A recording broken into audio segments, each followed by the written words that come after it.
Welcome to this week's edition of Black Authors Matter TV, where we interview the latest movers and shakers in the African American literary community. You'll meet some old friends, discover new ones, and stay abreast of the latest book developments around the country and even the world. So sit back and relax for the next 2 hours with Black Authors Matter TV co-hosts Gwen Richardson and Dr. Rhonda Lawson.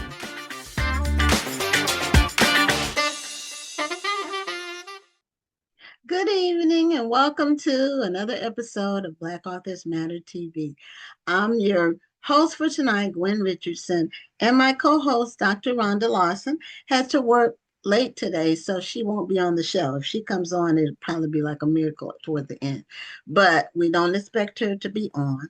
But we have an amazing lineup of guests like we normally do, and we appreciate you all tuning in. So some of the comments and all of that, because I have to do double duty, I may not see everybody's comments, and so I'll do the best I can. So at any rate, I hope you all are staying warm with all this cold weather.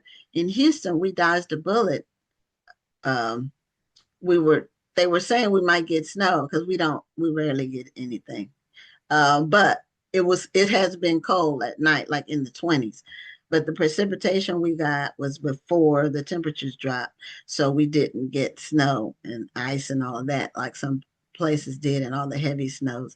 So you all that did get the weather, stay safe, stay warm. If you lost power, I hope you get it back on soon, because not having power is really, really not good.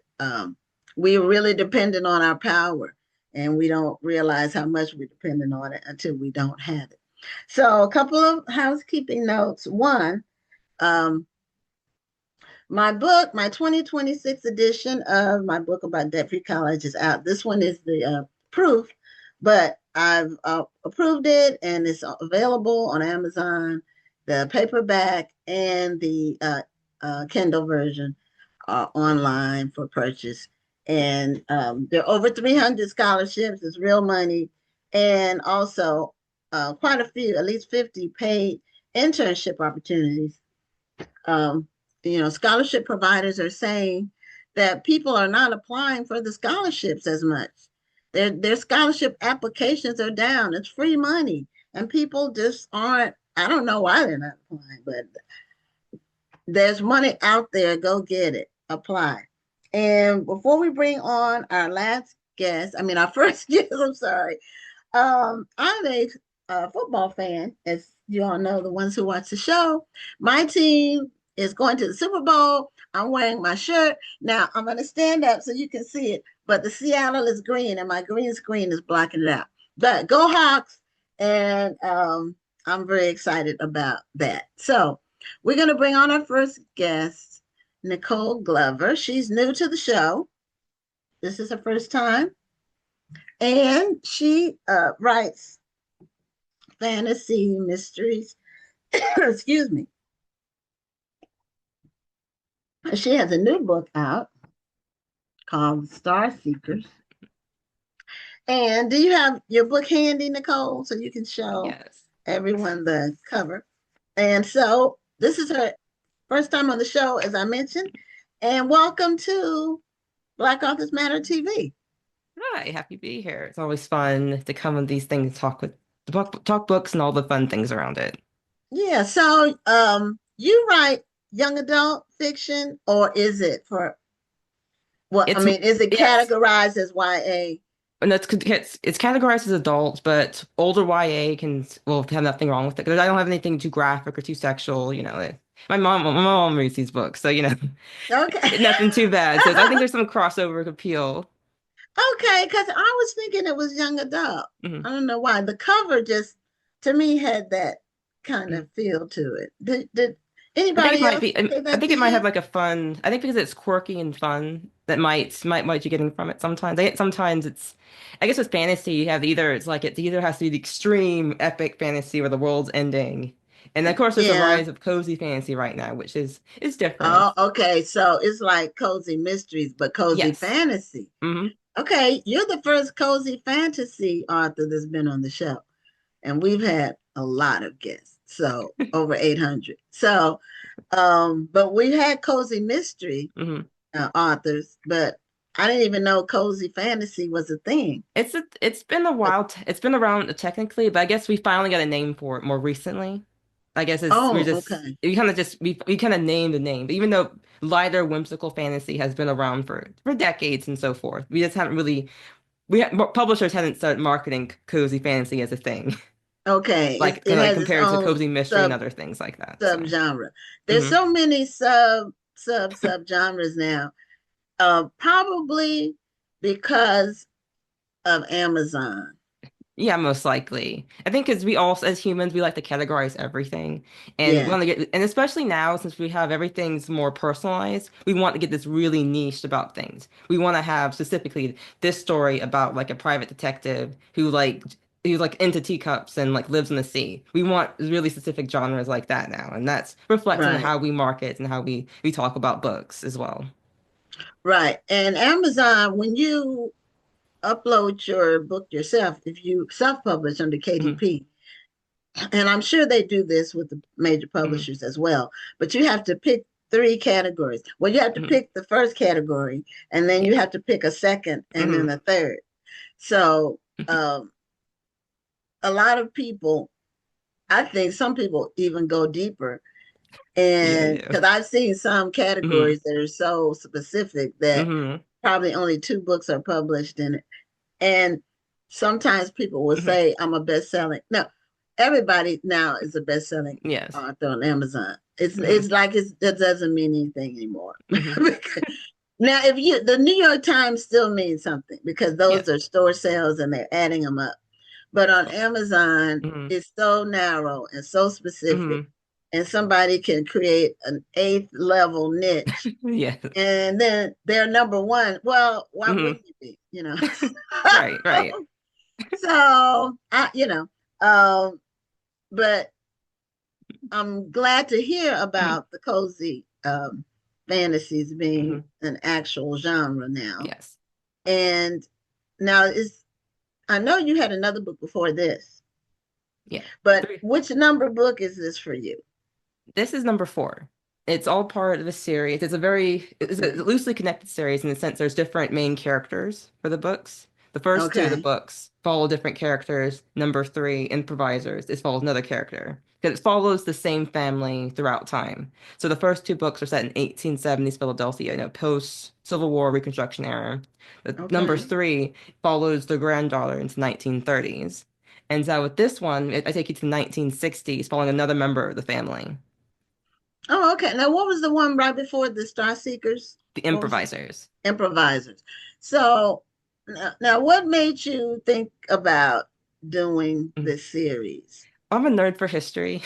I grew up in Virginia, Okay. and if you know anything about Virginia, it's around all a bunch of historical stuff. So I I'm kind of from grew up Virginia. with, yeah. I'm from Virginia So originally. Mhm. there's history Lots of everywhere. history. Yes. Mhm. And so I So, kind of what part of Virginia did you go? Where are you from? well, I guess I'll back it up a bit. I'm military, so we moved a bunch of times around Virginia. So I Okay. spent some years in like Manassas, Northern Virginia area. Spent some Okay. time in the Hampton Roads area, and Okay. right now, my folks are in like the Fredericksburg area, which is kind of just the midpoint between Richmond and then Northern Virginia. So kind of Hmm. the main areas like that. So I got to like a lot of exposure to Civil War and Revolutionary War stuff, and all my Hmm. field trips, all the different places around everything.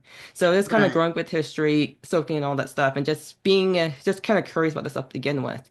It got me thinking about like what kind of stories I can tell about these things, and especially since my parents had that famous portrait of Harriet Tubman with with the rifle above our fireplace. So I always saw that a bunch of times, thinking like, what's these stories, and just kind of absorbing all these different stories and movies and things like that. I started thinking like, what is the Reconstruction era time period looking like?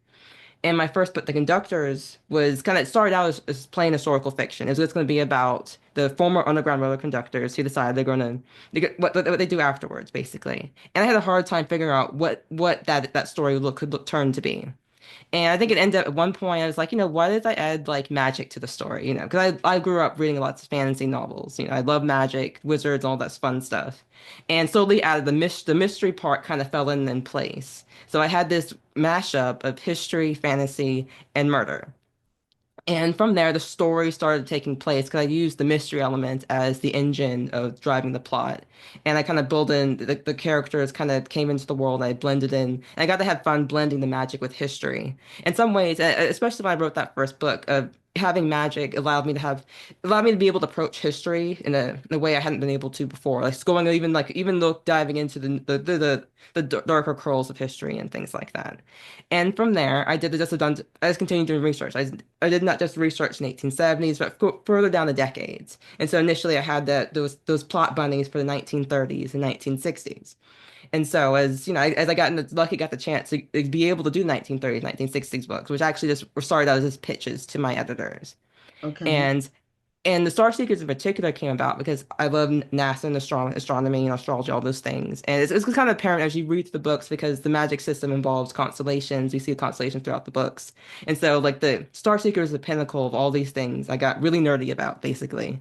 And just my interest in history, but interest in science and just exploring these aspects of history and things that we don't talk about. And I especially focus on kind of more like the private, quieter, domestic lives of the characters as well. This is not the big flashy moments of history. It's more about the smaller moments with inside these things going on. Did you have when you did your last the Star Seekers, Yes. did you have the Hidden Figures people in mind? Oh yeah, I mean And that's actually kicked it off. Hidden Figures got announced just as I was thinking, I'm writing a 1960s book. So what should it be about? And Hidden Figures came out exactly when I needed it to come out because not only did it, spark the idea of what the characters could be, it gave me so much access to research because Hidden Figures, like it got everyone's fascinated by it. So they started kicking out a bunch of books, a bunch of articles, a bunch of resources came really available to allow me not just to look into Katherine Johnson and the other ladies that are highlighted in the movie, but all the other ones that we don't really talk about as much, that don't get as much shine as well. So it was really fun for me as a researcher and a person writing to be able to have all this great resources in there as well. And particularly since NASA is very popular, is very documented. We have a lot of resources about the Apollo space missions and all the other things from that time period, especially since a lot of these missions are still within living memory. So that was really helpful as well. okay. Yeah, I'm from Newport News, Mm-hmm. and the women from Hidden Figures, that was all happening Mm-hmm. close to my hometown, Yes. and we didn't know about it. I mean, nobody knew about it. Mm-hmm. Nobody knew them. I didn't know them at all. We didn't know about them. Mm-hmm. They were in a different part of like Newport News that was further north, the Mm-hmm. northern part. Yes. But still, it I didn't find out about these women Mm-hmm. until they made the movie. And then Yeah. when I found out they were from, NASA with Newport News, Mm-hmm. we went to NASA on field trips when I was Mm-hmm. a kid. We went to Yorktown. Mm-hmm. Um, I don't know if you've been to Yorktown, but Yeah. I where have. the Nina, the Pinta, and the Santa Maria, those ships, the Yes. replicas of those ships. So we did a lot of field tripping Mm-hmm. around the area because there is so much history Yes. there. And Jamestown, we went to Jamestown, which Mm-hmm. was one of the first colonies that were well, like first town or whatever Yes. within the Virginia area. Mm-hmm. So Virginia has a lot of history. And it used to be that it had more presidents than any other state Yes. It did. for a while. I don't know if that's still the case, but and that's because a lot of the early presidents Mm-hmm. were from Virginia. Right. So, do you have I'd like to see the covers of the other books. Kind of like you can kind of see them behind me a bit. Yeah, I see something. Yeah. So if you could show them, like, so we can like see the common thread or the differences Mm-hmm. between them. Are you able to do that? Let's see. I'm trying to remember if I had anything. Yeah, anything handy Yeah, I mean, let's within have reach? this But if one. not, you can slide back and get one of each. Yeah. That's not a problem.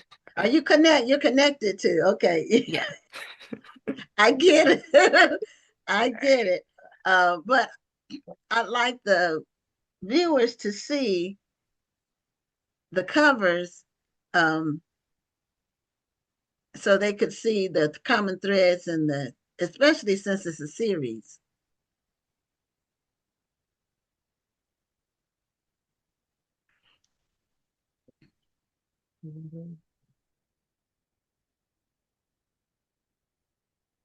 if you have them handy.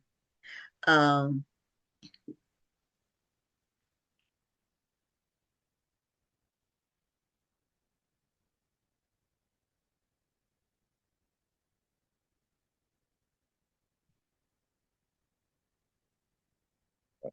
okay. So where are you located now? Just I'm in Norfolk. oh, you're in Norfolk. Okay, Yes. yeah, that's 30 miles from Newport News in the Yes. tunnel. Going through the tunnel. Tunnel adds another, 20 minutes maybe, depending on the time of Depending day. on traffic. Yes. So, Yeah, when I lived there, the traffic wasn't really bad, but it's gotten a lot heavier yes, with all in the recent construction. years. So okay, so book number one, Yes. okay, the conductors. Oh, okay. See, that lets us know that it's about Harriet Tubman or that Yes. like the Underground Railroad Hmm. and all of that. Okay. Yes. That's a great imagery. Yeah, I just wanted to make It's sure that just there's like a bird that's supposed to be the magic in front of it. okay, There's like okay. the constellations. I really wanted to get the elements of history and fantasy in it because the one thing about when you talk about covers with publishers, they ask you ideas, of course, and we have Okay. these have meetings for this. That's what you want to see on these things. And so I was able to share some ideas and some Pinterest boards of what I thought could be make really good for the cover. And I really was adamant having the main characters on the cover, and this cover is just Hetty, the main character for the book. And so I Okay. really wanted to emphasize this is a black girl doing magic, black woman doing magic and stuff. Okay. And All so this is right. another Undertaker's kind of is another kind of take. We have seen some similarities. You have some of Okay, the the same similar Undertaker. images. Now, are is that a funeral business? Is it? Yeah. Well, yeah, It's it's in the or is it second a book double is entendre? yeah. Yeah, Okay, it's through because they okay, did with Dead Dollars, you find through the first book they some things certain things will happen. So by the second book that they come into acquaintance of an undertakings operation basically. okay, So that's okay, so it's a pun on that as well. Not only just a business undertaking, but undertaking these mysteries as well. okay. And All so we right. have a jump with the improvisers. So like I said, it Okay. mentions the 1930s is very Bessie Coleman inspired. Yes. Yes. Because Okay. Bessie Coleman was actually one of the first like non-civil rights, non-under so Civil War kind of era black person in history I kind of learned about. So I was Oh, kind of really okay. fascinated by her because it's more about how she moved throughout life, just making her own way, basically. And Mm, so that's how I took inspiration from the main character of this book, which is Velma, who, among many things, is, a pilot, a former bootlegger, a barnstorming pilot, and, investigates murder mysteries, so kind of following her family. So with the improvisers, you get to see the evolution of the world from the first two books and seeing how the family has grown around her. I even have a family tree tucked in here as well, which is always kind of oh, fun. okay. Well, and also, flight is related to the, space and Yeah, NASA. flight That is a was big theme before the travel to outer yeah. space. Yeah, flight is a theme throughout all the books because even Oh, in the okay. first two books, I have stuff like, have air balloons and there's birds and things like that. And of course, with the improvisers, yeah, she has a plane. You see her fly throughout the entire book. And in the Oh, Star Seekers, which it has, if you might yeah. notice on the cover again, there's a broom on here because she flies her broom around as well, and it's also the rockets and everything as well too. So flight is a major theme throughout the story. It's something that kind of happened by accident. And it's some other thing I kind of Okay. realized as I was writing. Oh, this is a theme because I guess maybe because I was always interested in flight, and I remember as I was doing the research for conductor, they came across Virginia Hamilton's People Who Could Fly. She's a children's illustrator. She kind of collected folk Mm, stories and folk tales like that. And those she had a collection of the titles of the collection of these things, and the title story was People Who Could Fly. And I was really fascinated looking into the history. Oh, how flight was a big deal. Flight was escape. Flight was going elsewhere, and things like that. And it was always a symbolism of potentially not just sprouting wings, but just going escaping. And somehow that's like a theme that kind of weaves in the story subconsciously as well. And it kind of it was something that worked really well throughout, I found without each book I wrote. oh, okay. You have a very active imagination to come up with all of those stories like Yes. that. It's very, very Mm, admirable. Um, and that you pursued something that you'd always mm. had interest in, even as a young. child. Yeah. What did you get your degree in, or when your educational background? What did you decide to pursue for your education? Oh yeah, I went to psychology because I'm Okay, interested in people, what they do, why they think. And that's always because I always wanted to write books. And I think psychology just made sense to me. Even, yeah, sure, I can get like a literature degree or something like that. But hmm, psychology was interesting to me, I guess, because by ex understanding and looking to people, it helps me figure out the characters as well. okay, all right. And you I'm also don't. I'm also a tech person as well, so kind of work in the tech Okay, sphere. So and looking okay, into how the things are designed around us. So all these kind of things kind of feed into how I write and how I kind of build the world and the stories. wow. So, so you don't write full time yet, do you? It's ideal, it's oh, I mean, currently because of the way the tech things are right now, I am, but not ideally. It's again, it's a fun thing. Like, I like having a foot in like different worlds as well because one, it's like I like to problem solve and like doing other things doesn't takes makes it makes writing as fun at the same time. But in an ideal world, yeah, if the money's coming frequently, that sort of thing, yeah, writing full time is also great as well. Okay. So did you because your books do have the YA feel to them. Mm, So have you pursued the YA audience, like the high school reader, or basically is your reader an adult? mm. And who reads your books? That's what's your primary reader look Yeah, like? I think because one thing I've noticed there's a difference like between YA and adult stuff for some reason. I guess mostly it's not just like the target audience. It's like mostly how the story is presented in certain speeds and things like that. And I think marketing towards adult is, I guess it's the broader scope of things. I can capture the younger readers as well. I think it's mostly because I based on the fact that as when I was a much younger reader, I was reading things, technically above my age range, but it was still I was able to, understand and approach these things as well. And I think, and there's also, I guess there's also, I wouldn't, these stories are, these, all the characters, they're in their late 20s, early 30s sort of thing. So there's, it's very Okay. directed for the adult demographic, for things, for, I guess people wanting, some, I guess a different version of like a fantasy or a light affair with a cozy side of, a splash of coziness and whatnot. And the approach of like writing for a younger market is be different. I'm actually more interested in writing middle grade, particularly a middle grade fantasy, because I think that's more whimsical when it comes to magic. Do you think of some of the, I guess, children's books you kind of grew up with, like things like Narnia and things like that, have that more whimsical side of magic that you don't really see in like YA fantasy. And Okay. just, this is my opinion. I guess also because I feel like it's kind of fun. I think I've mostly been kicking around middle grade fantasy ideas. I got a niece. She's 2 years old now, 2.5. And so I guess one of my goals is to be able to have a book out for younger readers when she's old enough to, read the books for her on her own, that sort of thing.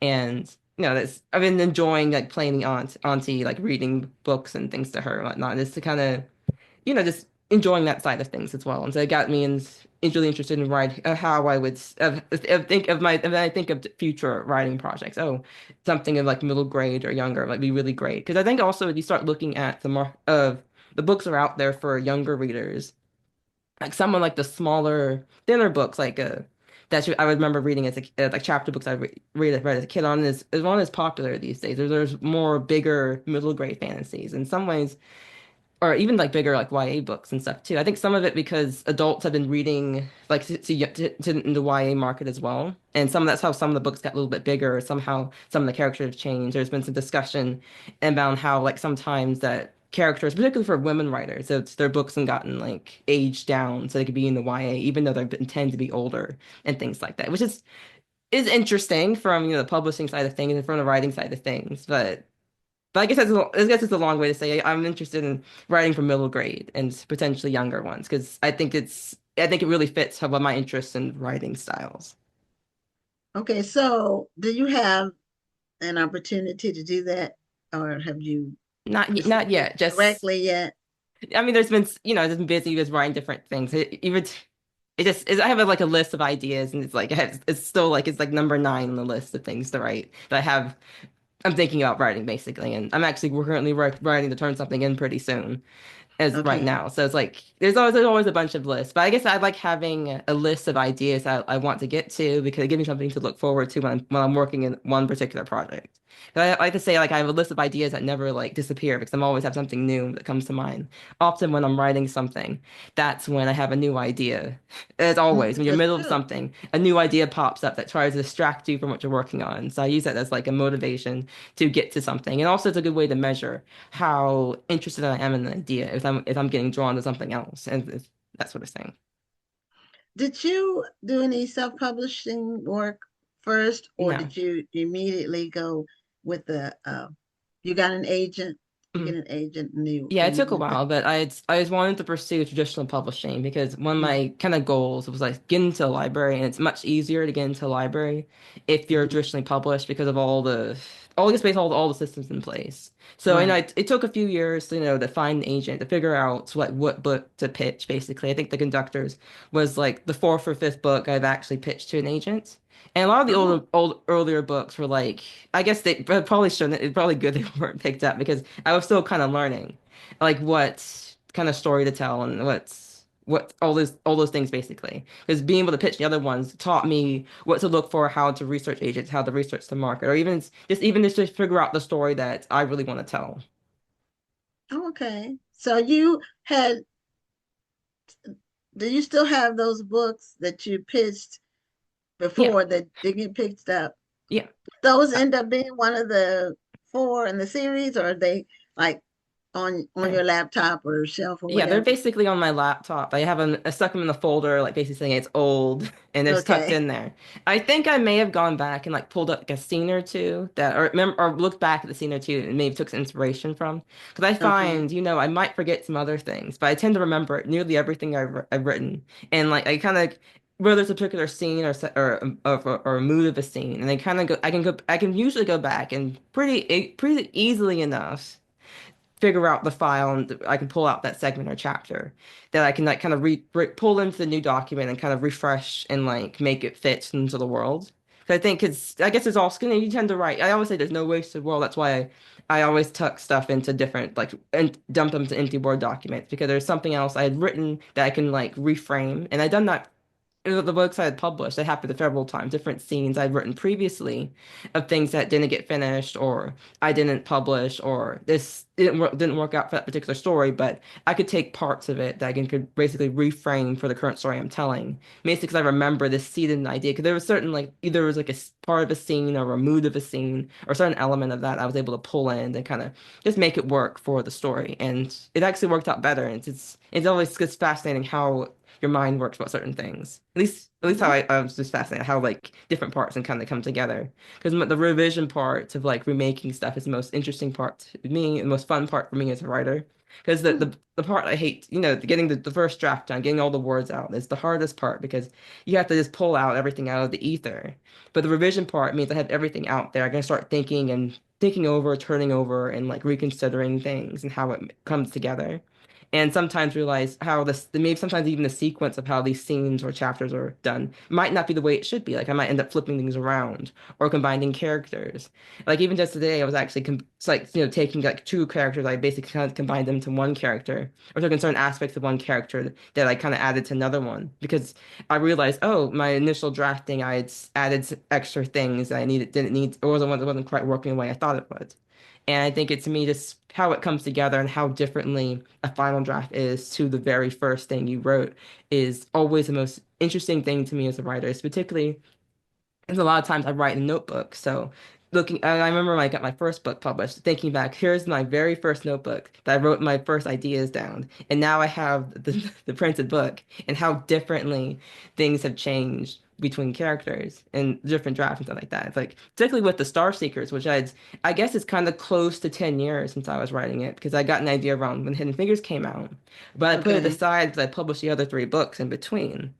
And so that first rough draft I did, when I had the initial inspiration, had changed a lot by the time I got to this book because not just information, the information I got, but and also just writing those other books, getting it to fit in that world and how that kind of works the world building, works with the character that I kind of set up. And so that a lot of these things changed enough that's only really like a couple, like the main character and her cat, basically the only thing that kind of stayed from that first book. to the first draft to the final draft. And that's fun for me as a writer to see these changes and kind of experience these things and looking back at the old drafts, think, oh, this is terrible. I'm so glad I was able to make this better. Yeah, it seems like it's a psychologist in you Yeah. too that Yes. does that. We had one comment from someone, and then we're at the end of our time. One of our viewers said that you were giving great advice for new writers. It's very informative. So, congratulations, Nicole. Yes. Let people know how, of course, your books are available wherever books are sold. Yes. But if they want to connect with you, how do they on social media? What are your social media handles or Yeah, whatever? you can find me on Instagram as at Nicole Glover Writes. I'm on Blue Sky as Nicole Glover. And because social media comes and goes, you can always find me at my website, Yeah. nicole-glover.com. Yeah, you can find my updates, and I have a little newsletter and things like that that you Okay. can keep up with me. Okay. Well, congratulations again. Yes, And we hope to see some more published work from you in the near future. sure hope so. Okay. Have a great night. You too. Good All night. right. Bye-bye. Bye. Okay. Well, for those of you who tuned in a little late, Rhonda had to work late tonight, so she won't be on the show. So I'm doing double duty and appreciate your patience. Also, my book, my 2016 edition of my debt-free college book is out now. This is the proof, so it has that line through it, but it's available on paperback and Kindle version on Amazon. And make sure when you go, you can pull it up by my name. Just pull up Gwen Richardson, but it's purple. And so make sure you get the 2026 edition because I change the color every year to distinguish them. And the old versions, some of them are still there. I think the last three are still there. They're different, other colors. So look for purple if they don't come up in order.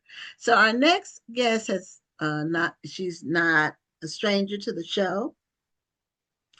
She's been on, I believe this is her third appearance. I think it may be the second or the third. She probably remembers better than I do. But Suzetta Perkins has been a winner. She won the Black Authors Matter TV award last year for, I forgot what category, women's fiction. No, Fiction, yes. Uh-huh. it was made, well, I think it might have been mainstream fiction or whatever it was. I don't have we had like 16 categories, so I don't have everybody's category in my head. I do know who won every category. So, I mean, every winner. So, welcome back to the show. Thank you. Thank you. Thank you for having me. I just appreciate you allowing me to, showcase my work and so forth, and it's just been a privilege. And I want to thank you for this opportunity. Well, you're welcome. And I know you have a new book out Yes. and you have a copy of it handy. Yes, I do. And it's called One L Hyde Place. Now, I was curious about the title, and I'm sure I'm not the only one. So, what is L Hyde? Where did that come from? It's actually an address, okay, and it's really pivotal to the story. And Okay. I like to be different, and so I came up. I said, let me do this. It doesn't actually tell the story in itself, but it is pivotal to the story. So does it have like does L Hyde stand for something? Does it have some kind of hidden meaning or No, no. In fact, is it somebody's name? no, it really isn't. I think my girlfriends and I one Sunday after church, we always go out to eat, and we were talking about places, and I think one of the girls was talking or had mentioned that they would always hang out, and she would always use this street name, And I said, oh, it wasn't L Hyde, I just put L, and L is like lower, you have lower, you have east, Oh, west, So okay. that's my explanation. I had to come. Okay, all right. I said this has got to have some meaning. No, Okay. it doesn't. Okay. All right. Now, this book Christian fiction or is it just a what disgraced pastor as a main character.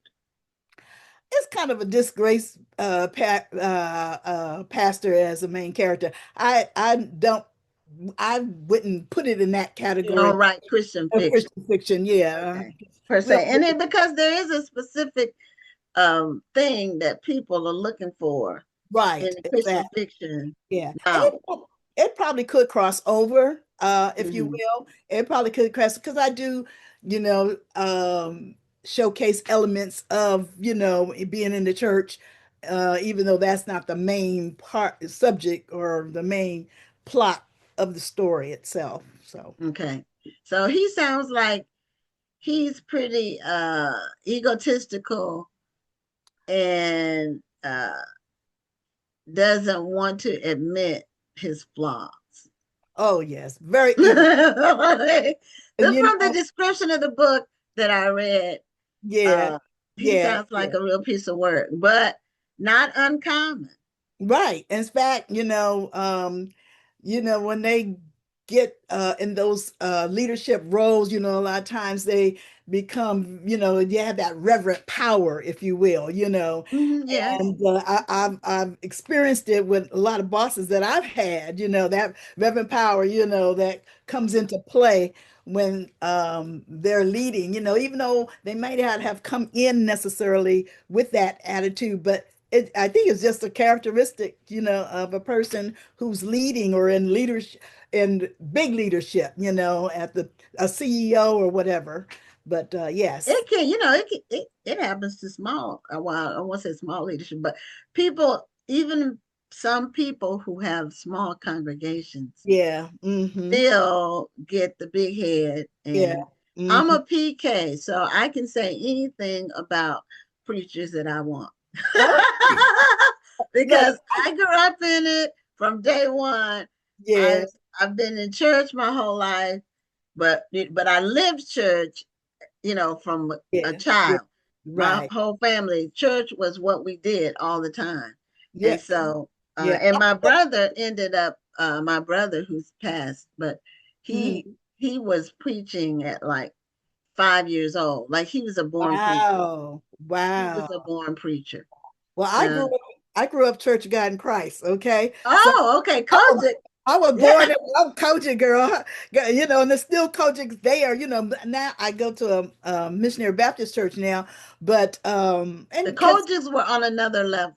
they were on a different level. They were Yeah, on a but different level. once I grew up and got grown and all of that, and followed a husband on a military in his military career, I've had experiences with other, denominations and so Mhm. forth. So my thing is, going where the word is being preached, I and agree. so, and And so well, also where the pastor is living the word, yes, there you go, there you go. That because you said it best. yeah, Mhm. that is um the most important thing. Yes, Because yeah, you can't lead people if you're not living the word that you're teaching. You just can't. You're just a hypocrite exactly. and a bully, you Yeah. know, And you so know. with my character, Maxwell Washington, he was a character. He was a bully, and you Okay. kind of get, I mean, you can determine that for yourself throughout the story, even though I give a little, I wouldn't say a hint, I give just a little bit of his background prior to him being appointed pastor of this particular church, way back in his early days, I would say after college and what have you. Just a little glimpse in it, and it comes out as one of the characters, his wife, actually tells his story to someone else. So, Okay. mhm, Okay. Now, when you were last on, which has been maybe a year and a half, I want to say maybe yeah, 2 years. hmm, Um, I don't. Was this story bubbling? Was this like percolating? Was this? I actually wrote this book about 2.5 years ago. And Oh, and okay. the reason why I did not publish it right away is because I was writing Black Diamond probably at the same time, because Mm-hmm. anyway, and so what happened was when I finished Black Diamond and people started reading it, oh, they wanted the next part of that series. They want to find out about Reese, Gypsy's niece. And I thought about it and I thought about it because I had actually completed 1L High Place. And I said, you know what? While this is um, um, when people are asking for that, and people, I mean, from uh this book club to that book club. And I said, you know what? I'm already started it. I put down a few little things. I said, let me write this story. Not that I knew the whole story at the time that I, decided to write it. But I says, you know what? While this is hot, I said, let me go on and write this story because Reese deserved a story. So that's why I went on and finished it and put one L High Place on the To the back burner. side. It was done, but it wasn't Okay. it wasn't edited or any of that kind of thing. And so I just happened to pull it out because I want to do another story. And I said, you know what? I got that book sitting back there that I wrote over 2.5 years ago.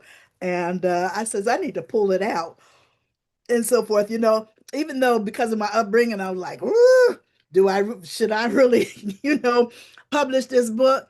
But the reason, I know you didn't ask me, but I'll tell you the reason I No, actually yeah, tell us. the reason I wrote this book in the first place, because that wouldn't have normally been me.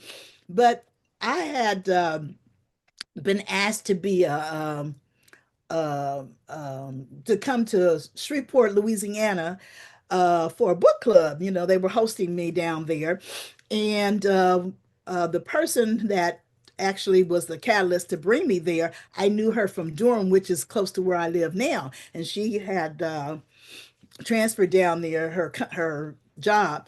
And so and I stayed with her. And so on that first day, she took me out and drove me all around town and what have you.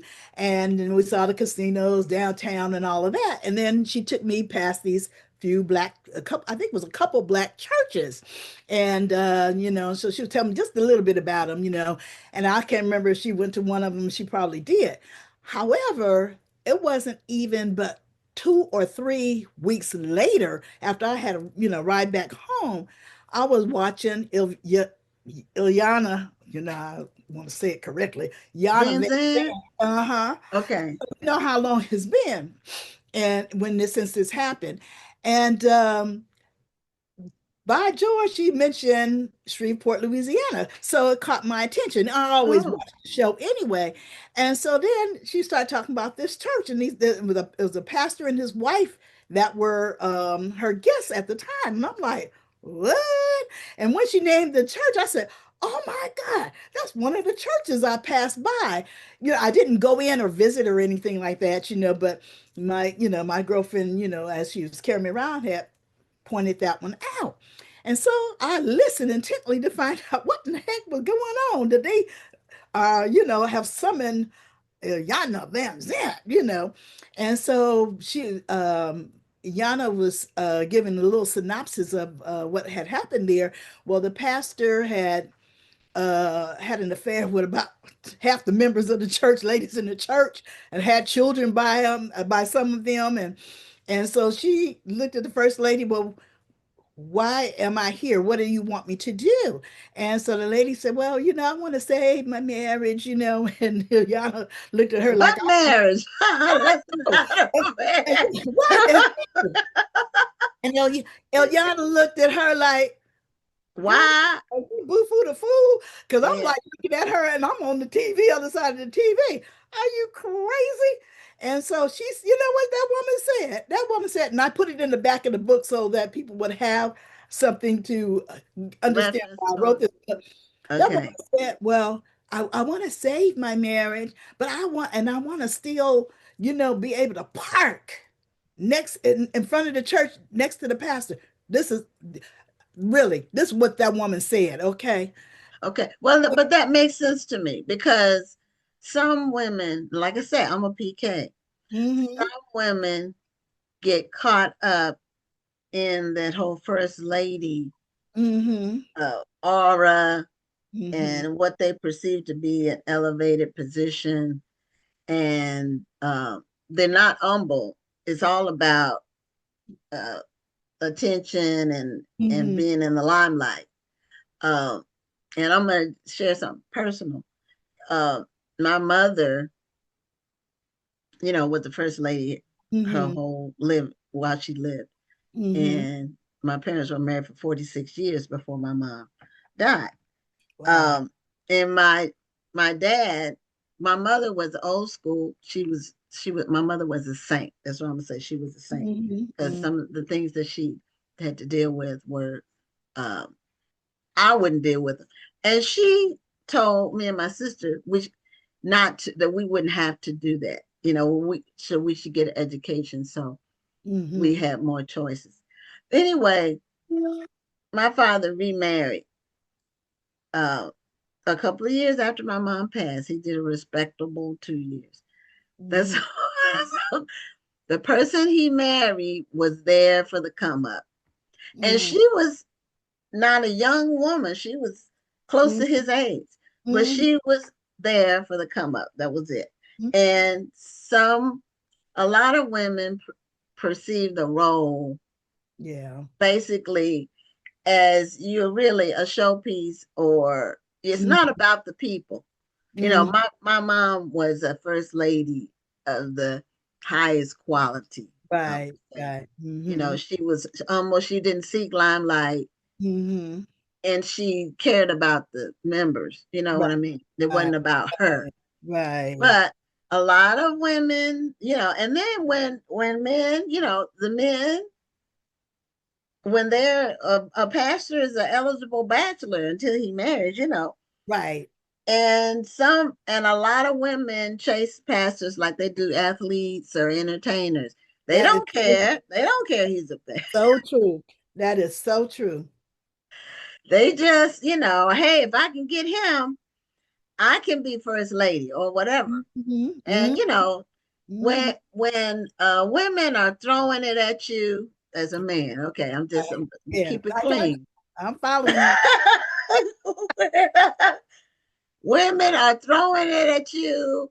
It's hard for a man to say no forever because that's just how a man is. Yeah. Yeah. When women are constantly throwing it at you, Yeah. Yeah. that's hard for Yeah. the average man. You have Yeah. to really, Yeah. you would have to really make it so you're not in it. You would have to completely avoid any situation where that could even come up, and that's not easy to do. But Right. you can do it. Yeah. Yeah. Mhm. Yeah. But Yeah. so your character, I'm sure, is one that people have seen in different places. Was that Ariana thing? Was that the show that she had? I don't remember the name of it, It but when was. she would It be was. fixing people. Fix my life. Yes. Fix my Yeah, life. okay. I saw Yeah. some of those episodes. I Yeah. didn't. I Yeah. don't know if I didn't see that one because I would Mhm. have remembered her wanting to Mhm. have the parking space. Yeah. Yeah, I just said, girl, are you serious? I was talking to some, the TV like she could hear me. Girl, are some you women, they and she just was still going to the church. I'm like, are you see serious? the humiliation. It just will be humiliating. But she was Yeah. more concerned about her position than she Yeah. was about And anything I else. guess wasn't thinking like that. I was thinking like a woman. And so Okay. like my character, my female, I said, no, I'm a write a strong black woman. Okay. That ain't gonna Okay. put up, she gonna put up with it. She gonna put up with it, and for a For a certain, minute. you know, because she adored this man, she loved this man, and he was her whole life. She didn't work. They had a young child. She didn't work or anything like that. And so she was dependent upon him. But I gave her some gut. Okay, I gave her some. She ain't gonna put up with this crap. But what you're saying is so true because I saw it even in my own church, at home church.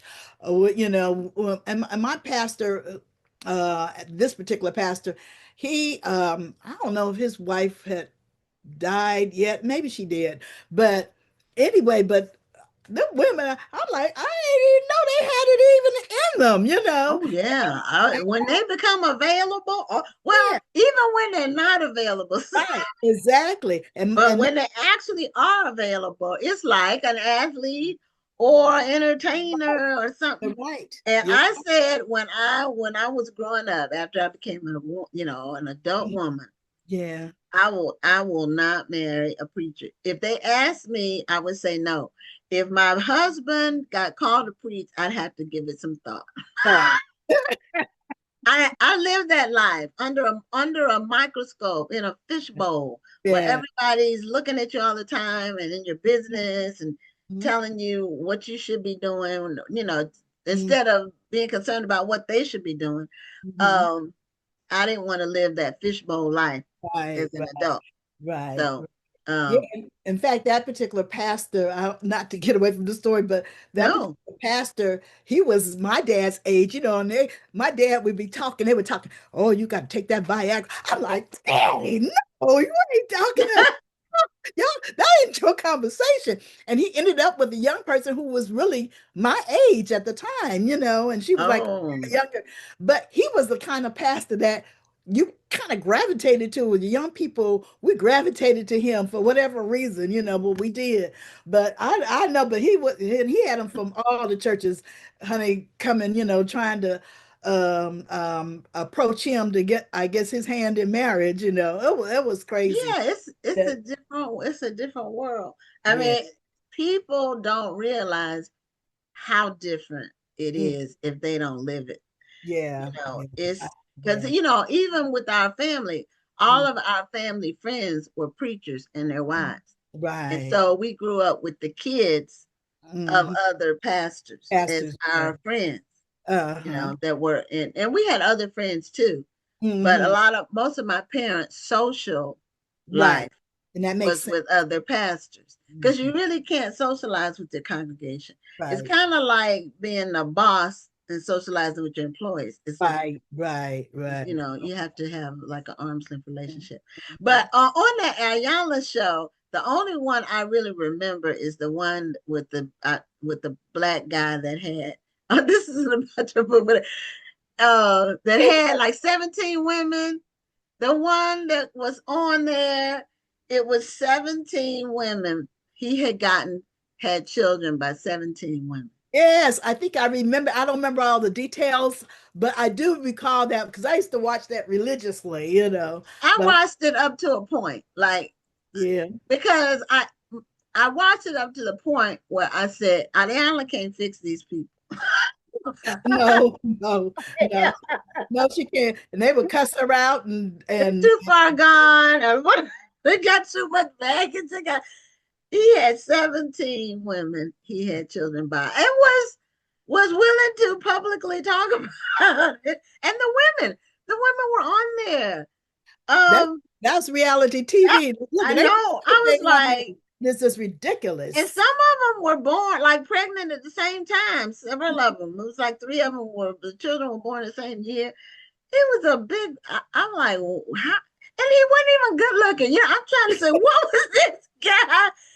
What was it about him that Right, made these right, right, women? right, I right. didn't get it. Anyway, um, from what is your main character's name in your book? Maxwell Washington. Maxwell Washington. Have you Okay. seen any of my little videos? My son put together some really great videos. No, they hadn't come up, they hadn't popped up on my, some Okay. stuff has to pop up Yeah. Well, on I'll YouTube. send it to your page. Okay, yeah, tag me on something. I'll tag you. Yeah. Then then I can share it. Yeah. But Mhm. yes. So now what city is the setting for your Well, book? Or is it a fictional I town? I was debating because you don't want to you don't want to put it in somebody's city that you know. So what I did was I said, well, certainly couldn't be in North Carolina. So I made Okay. it in Jackson, Mississippi, and Okay. it's on the outside. The town has no name, mind you. Okay. Okay. I have it It's like on the near outskirts. yeah, on the outskirts of Jackson, Mississippi. And the reason why I chose that because one time I was a few times I was there, but I remember this one particular time I was there with visiting a book club, and they were telling me some juicy stories. And I think I put one. Well, there's a court case in this particular story. And so the secretary of the church, she was, the main gossiper, I guess you would call her. She was sharing things that had happened, in the church. And this particular person, she says, "Oh, you got to write this story. You got." People always give me, not that I utilize most of them, but they always give me little tidbits. "Oh, you got to write this and da da da da." But it was about a member of one of the churches in Jackson who died, and they didn't have enough money to bury him, so the church raised some money and what have you, gave to the family.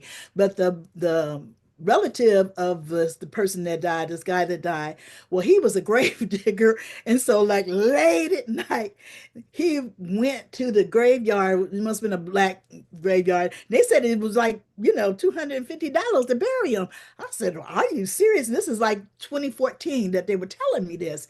And Okay. so he went at late at night and dug the They grave. got whatever they They put had that on them. in it, and they went and partied, or they had the what you call a reception afterwards. That's what The they used the money repast. for. Yeah, the repast. That's what they used the money for. So I put a little tidbit in there. I said, because I have to make.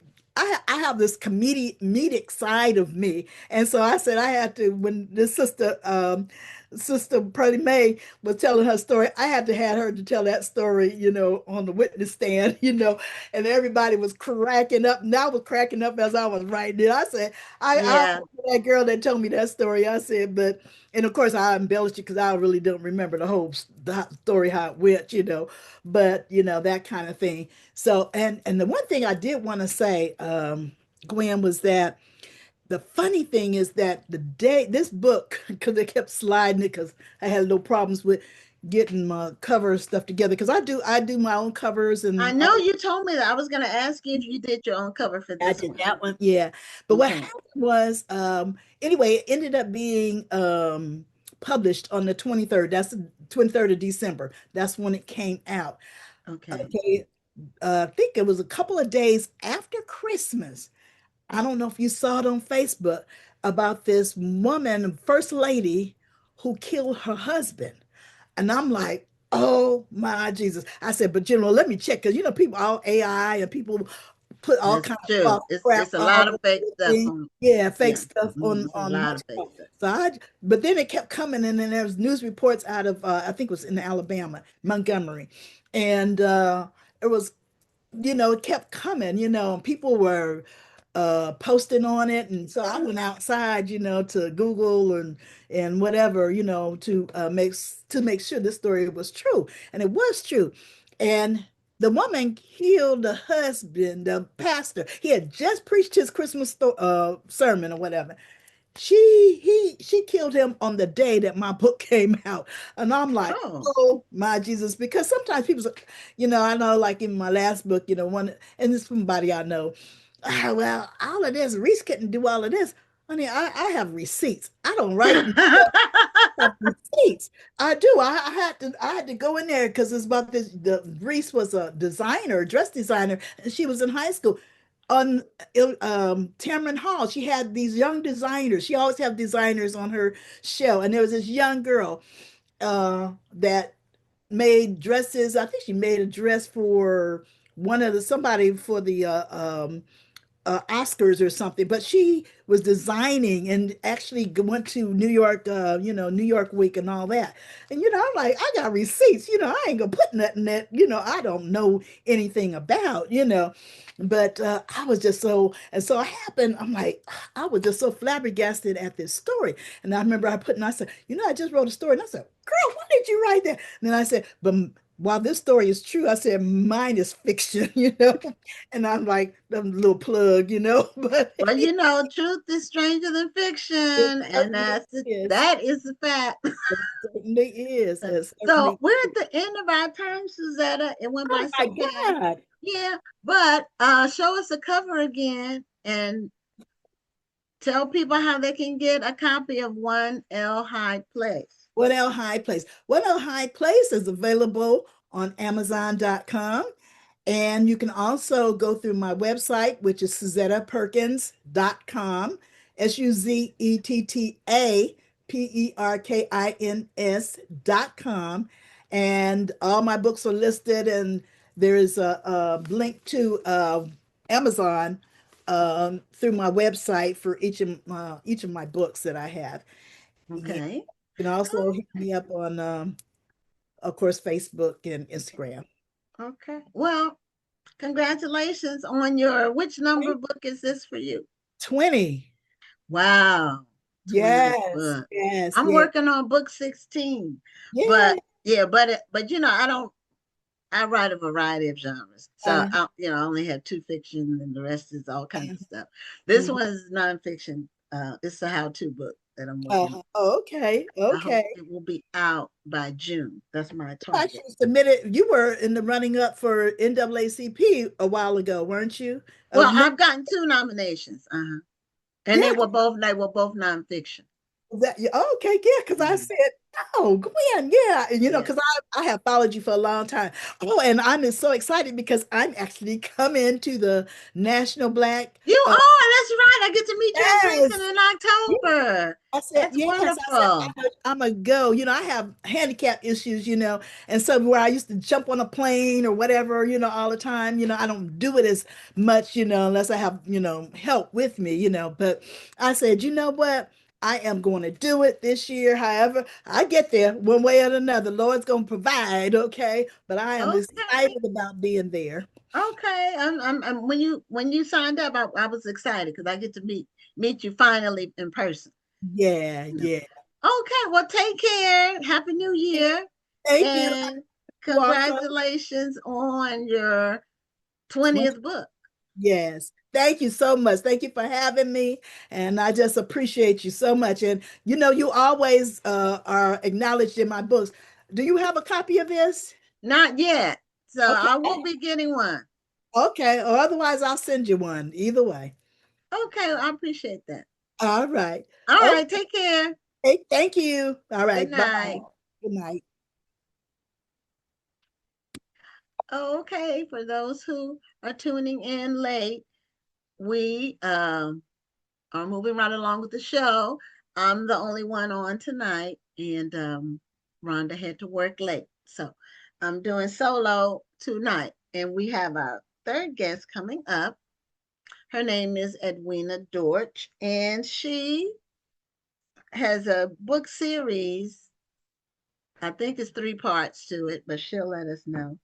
And she said she was working on them all like at the same time, but the first one I think is what she wants to talk about, but we'll find out.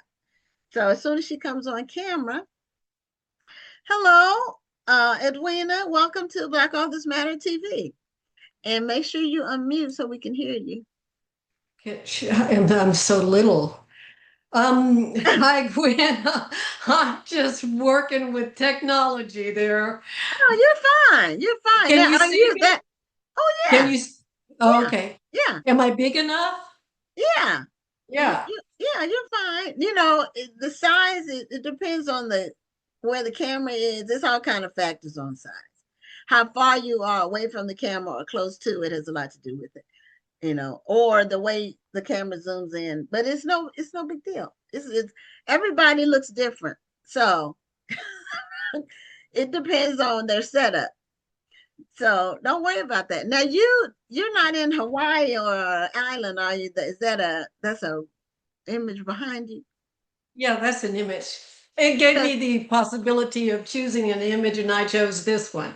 I'm in Florida. Okay. Well, that could be somewhere, maybe in Florida. Yeah. But this is just one of the set of images. I know. But it looks nice. You look like you are vacationing or having fun and relaxing. Well, that's what that's what the trilogy is about. Okay, so tell us about your book. Do you have a copy of your book? Here it's a trilogy, so there are 3, but Okay, let's now see. How you do need I to get put it that? close. Try putting it close to your body. Oh, okay. Yeah, see, that's what makes it work. Can you see it? Yeah. Oh, okay. Yeah, you can see it now. So it's called The Artist and Her Lover. Right. Now it has a subtitle which is a travel romance trilogy, part 1, 2, and 3. So it's a travel Okay. romance. Okay. All right. What made you decide to do a travel romance? Um, let's go with the first part of it, which is the artist. Okay. I am an artist. Um, I'm a naive artist. You know what naive artist, that term No, means? no. A naive artist is a self-trained artist. Many artists these days go to a fine arts school. They get Okay. a bachelor's degree in art. I have a degree. I have a bachelor's, a master's, a PhD, like all of us baby boomers have these days, but it's not in fine arts. And so I never got a degree in art, but I'm self-taught. I Mhm. believe it's a gift. I believe it comes to me naturally. Um, so it's the first part of it is the artist, and that's who I am. And the book is kind of autobiographical, but there's some embellishments as well. Well, a lot of first books, or even future books, subsequent books are autobiographical. So that's This what the it said. trilogy, because there are three, I will have Okay. written 8 books. I have written 8 books. Oh, okay. All right. Yeah. So this is your sixth, seventh, and eighth. Yes. Oh, okay. All right. Were the other ones fiction? Were they, uh, Um, or were they? I like you, I cross genres, which, Okay. if you have an agent, thank God I don't have an agent. She would have warned me not to cross genres. So my first book was about colorism, right?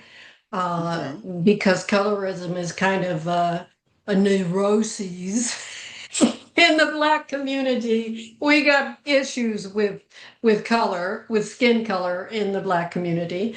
So my Well, first it's book was about also global too. I mean, it it. is. Mhm. It But is.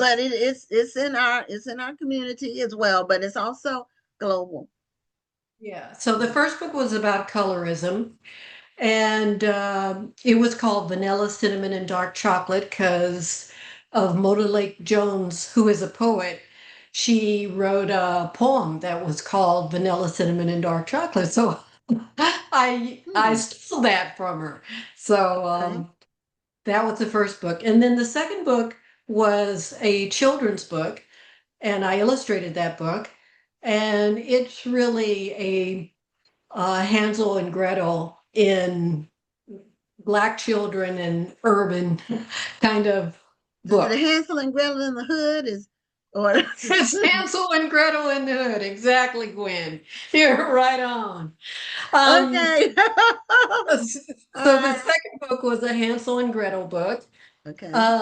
And then the third book was a YA book. And if you remember Archie, I don't you may not be old enough No, I to remember remember Archie. Archie, The cartoons, Veronica, the Veronica and cartoons, Betty, and the right? comic books. There was a comic book, and Hmm. so I wrote a graphic novel, and that graphic novel was to present a Archie, Veronica, and Betty in black.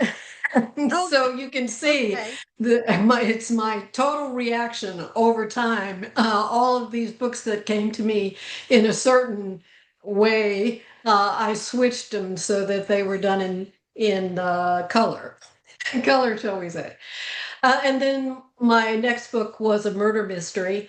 Uh, my brother's children were killed one by one, and we needed to find out, and the police needed to find out why each of his children were murdered. And so it's sort of semi-autobiographical as well, where I'm sort of proposing who it could have been. Oh, So were that they was still close together or? I did one book each year where I No, retired. you said your brother's children were killed. Were they Yes, they killed were close together or? very, very close together. very close together. Each of us, each member of the family has a different idea about who what the perpetrator was, and the police have ideas about who the perpetrator was. No one has been arrested as yet, but he had three of his children were murdered, and his grandchild was murdered, was shot in the head and left for dead, but she survived. So Oh that was something boy. that I wrote about as well. So that was a murder mystery. Okay. Wow. In your book, were children killed? Was it young people? Did you kind of use the same facts of the same situation to write a story around, or did you change the story Nope, altogether? didn't change a thing. Wrote everything Oh, by every fact I could find. oh, okay. All right. Well, this is just a horrible. It's hard It to was. fathom, wrap your arms around that, wrap your mind around it. That's the So, world we live in, Gwen. yeah, it is. It's still hard to wrap your mind around it, when it's very close, especially. But um, just when you said that's the world we live in, one of the most unusual, tragic situations. I sing in the choir at my church, and sometimes we sing for funerals at the church. And this man killed his whole family. There were five caskets. And I think it made national news. This was maybe, I want to say 7 or 8 years ago, something like that. But and I don't know if he killed himself. I can't remember. But he killed his wife and his four children, shot them all. And they didn't, our church is large. And so it was just seeing five caskets. They didn't do open casket for any of them, but just seeing five caskets at a funeral is And just, and mass murder is unusual for our community. Unless it's well, I think, gang related violence, mass murder is right, unusual. right. Right. Well, it was our community in that he was black, but the wife was white and the children were biracial. Mhm. So I don't know if I can't remember if this was an ex-husband or just like he wasn't really living there. I can't remember all the details. As a matter of fact, as I'm thinking about it, I think he broke in, so he wasn't living there. He broke Mhm. in and they had an argument, and then he shot everybody, killed everybody. So anyway, it is unfortunately the world we live in. Um, but then your next set of books seems like it's a little bit lighter Oh, in terms of yes, it could only it's a be lighter. romance. It's a romance. Yeah, so it's a travel romance. Mhm. Um, uh, it's a trilogy. It's a triangle, a love triangle, a little bit of spice there. Okay. Um, yeah. So is a, each of the three people in the triangle featured in the three different books, or is the triangle in all three books? How did you write it? I wrote it so that because I knew there were naive artists all over the world and in the Caribbean, I made it so that when she went to Jamaica, she interacted with a intuitive artist. In Jamaica, naive artists, self-trained artists are called intuitive artists. In Haiti, naive artists, self-trained artists are called market artists. So in each country, they give them a different name, but it really means self-trained artist. It means that you don't have formal training. And so she goes to each of these places in the Caribbean. She also goes to Puerto Rico. And in each of these places, she seeks out and meets men. She meets artists who are naive artists, self-trained artists, and becomes romantically involved in each country that she goes to. Oh, okay. All right. So that's the common thread they have. That's something that they share. They both share a love for art. Yeah. And the Or way that they're artistry. trained, a certain type of art. Okay. Now, you said you did a graphic novel I did. as one of your projects. And do Right. you do art for other people? Do you do it as just a hobby that you do that you enjoy yourself? Or how do you utilize your art? Like 5 years ago, I retired, Gwen, and when I retired here to Florida.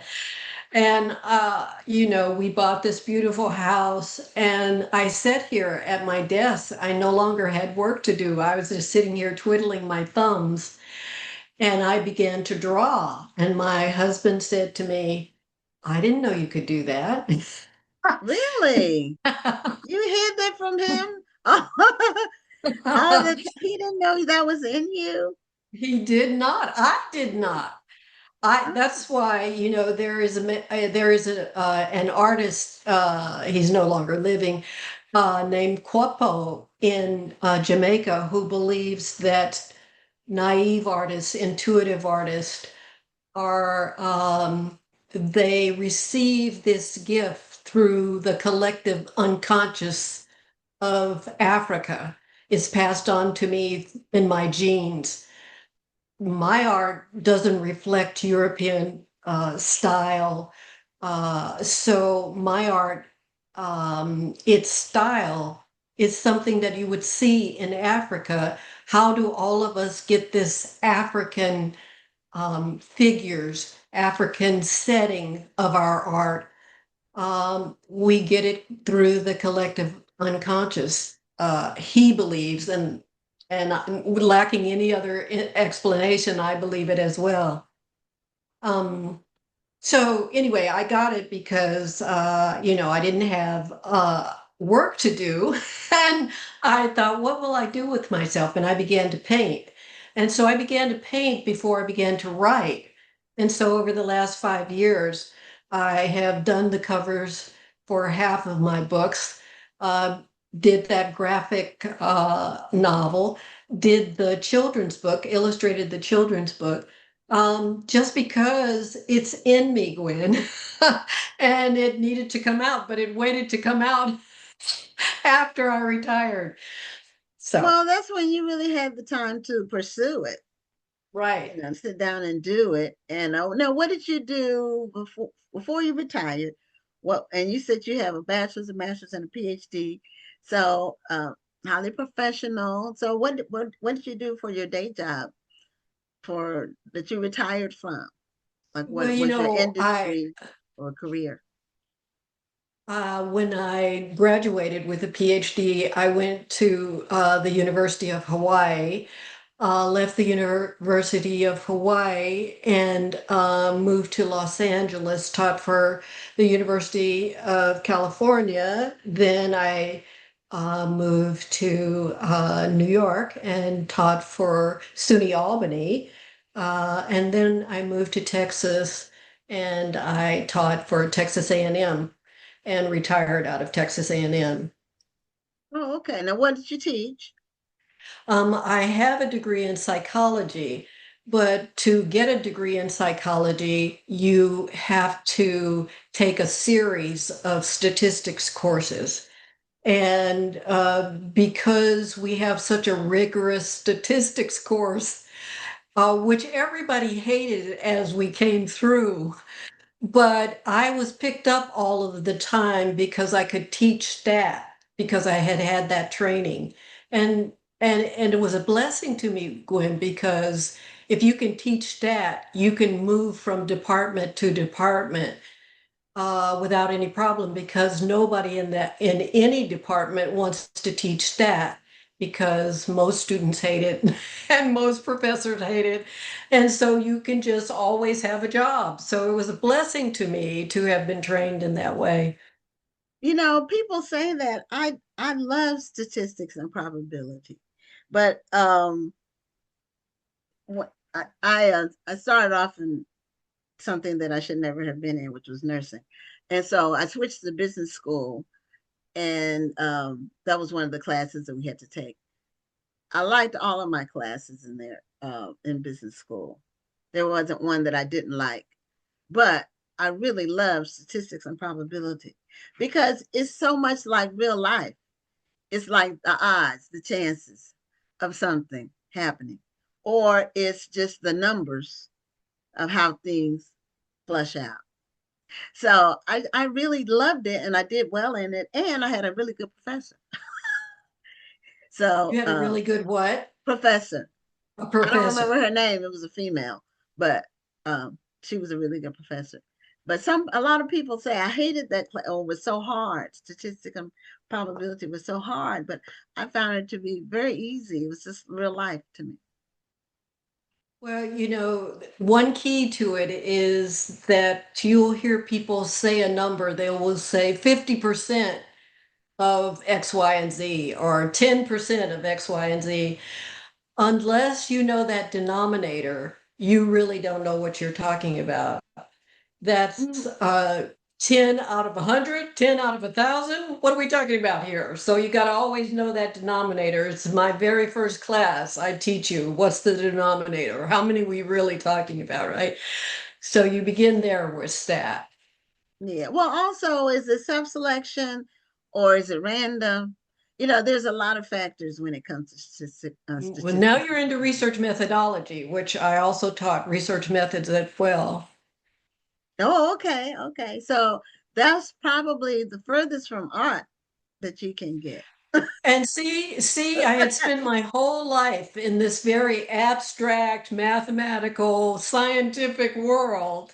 And then I retire and go straight to the opposite, Well, you went straight to where your gift was, where your first straight love to was. what I should have always been Ben, doing. yes, yeah, that happened. But it's good that you were able to have a career that allowed you to retire and do what you wanted to do. Some people never get to do that, Yep, you know. yep. I'm blessed. Yeah. So, who's the main character in your book, the trilogy? Is it female? Is it a female main character? um, the artist and her lover, so we know that she's Okay. the female person. Okay. Her name is Autumn, deliberately named Autumn because, right, all human beings, but females, have a spring when they're in their 20s, and they have a winter when they're getting close to passing on to glory. But she's Autumn. She's in the middle of her life, Okay. and she hasn't had children. So when she's in these other countries meeting these other men, she has this in the back of her mind that, for females, you have hormonal changes, and you go through the phase and it's over for you. So she's got a ticking time thing going on there while she's traveling. Oh, okay. Now, are her lovers, without giving away spoilers, but is she looking for men in her same age group, or is she looking for a younger man to, like knock her socks off? Ostensibly she's looking for other artists. Okay. Uh, Okay. and All and right. and the other artists come in, many shapes and sizes and ages and Okay. etc. Okay. All right. That's interesting. So she's in Jamaica, she's in Haiti, and She's in then she's in Puerto Jamaica. Rico. Well, she's in Hispaniola, which is an island. On one side of it is Dominican Republic. On the other side of it is Haiti. Okay.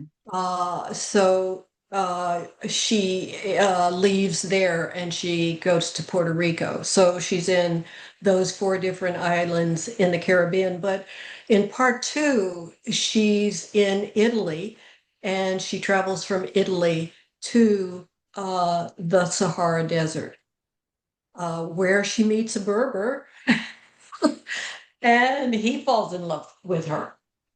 Okay, so she's just traveling and with her artistry and meeting other artists.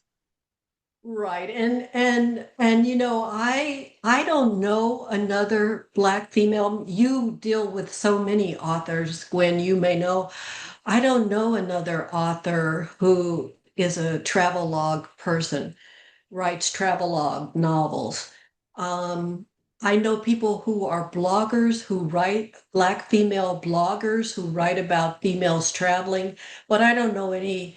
I have even searched and couldn't find any Black female um, novelist who are travelogue novelist who write about, a female traveling around the country. Okay, we have had there is one, but she doesn't write novels.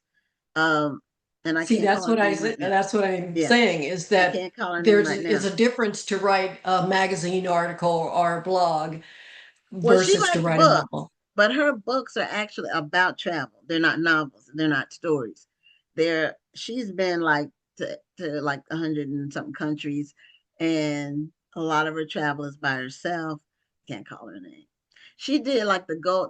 It was a Black woman's guide to travel or something, and she did a part 2 that came out about a year ago, and she just talked about all the places she'd been uh, and how she's not wealthy, but she'll spend, 2 months somewhere. And she said, when you get outside of the United States and Europe, a lot of places are not expensive to stay. Uh-huh. Uh-huh. She said a lot of the countries is, compared to, and the options are different too for where you can stay. So, but we're not a novelist. We have had travel. Well, I was an admirer of Somerset Maugham, and he was a travelogue writer, and he was a British person. He wrote about being in rubber plantations and, tropical island places. And so I had read all of his short stories, and I really feel like all of those remained with me because Jamaica and Haiti and Puerto Rico, they have that kind of island feel. Now he was in Malaysia and places like that, Okay. so it was a different area of the world, but the same kind of foreigner in a foreign land. How shall I make my way in another country? Okay. Yeah, I've been to Jamaica several times. Well, all of my Caribbean travel has been on cruises. So I've been to Jamaica maybe 5 or 6 times, and I've been to Haiti, but only the part of Haiti that's it's a private island that Royal Caribbean has called Labadee, and that's the only part of Haiti I've been to. Well, you probably didn't go and seek out art and learn the difference between what intuitive art looks like relative to European art. No, but they did have a market, a hate with Haitian natives where they had their crafts and art. So I was able to see that. Well, the teacher in me wanted other Black females around the world to know that, in Haiti, look for intuitive art, uh, understand what it is, what you're looking at. Here in the United States, our most famous naive artist, self-trained artist, is Cynthia St. James. You Oh, may not know. no, I know who she is. Yes, Her name yeah, starts with an S. Cynthia is spelled with beautiful, an S. gorgeous work. Okay, it's probably to my eye the most beautiful, naive artist in the world. Um, and so if you remember that style is so distinctive. We need to be respective of it. And we need to recognize it when we see it. And we need to say to ourselves what the difference is between that art and if I had been trained in European art style, figure, shapes, uh, and perspective, color, uh, that what we do is so distinctive. I agree. Well, we're at the end of our time, Edwina. So show your book cover again so people Yep. can know about the book. Put it close to your body, the artist and her lover. And it's a three-part travel romance. So, and you did the artwork, correct? I did it's this time I was using technology to help me do the artwork. Before it just been by my hand, but this Okay. time I was using technology to do it. Okay. Well, thanks for being a guest on the show and congratulations on your book. Thank you. I appreciate it, Gwen. Appreciate you. Oh, well, you're welcome. Thank you. I do what I do. I've been doing this a long time. I've been working with books and authors. I've been reading since I was 4. And so it's all, it's like you with the art. So, Well, not everybody can do things that you do as well as you do them. well, thank you for that. So Yep. have a great night. You too. Okay. Bye-bye. Bye. Okay. Well, we are having our last guest for the night. And as I mentioned, Rhonda had to work late, so she wasn't able to do the show tonight. But we've had a great lineup and all very interesting guests and all very distinctive. And our final guest is Beronda Montgomery. This is her first time on the show. And she has a book called When Trees Testify, a very different type of topic. And we welcome her to the show. Hello, how are you doing? I'm doing great. So, your work caught my attention. One, because it's a new topic, but also I have a niece who has a PhD in plant sciences. Oh, wow. Okay. And she teaches, I forgot what school she teaches at, what Mm-hmm. college. But her her PhD was from a school in Ohio, I think. But she went to Florida A&M for her Mm-hmm. bachelor's. Okay. And then but she was good at everything. But she Mm. just really, really enjoyed plant science. And I think she spent like a semester in Mexico Oh, doing her wow. master's work Yes. studying plants. Awesome.